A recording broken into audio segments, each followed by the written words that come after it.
ಆಳಿದ ವೈಭವದೆ ಗಂಡರ ಗಂಡ ಧೀರ ಪ್ರಚಂಡ ಕೃಷ್ಣದೇವರಾಯ.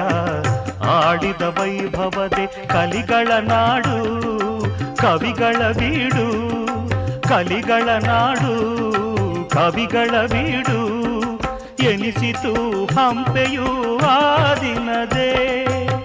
ಕನ್ನಡ ಬಾವುಟ ಹಾರಿಸಿದ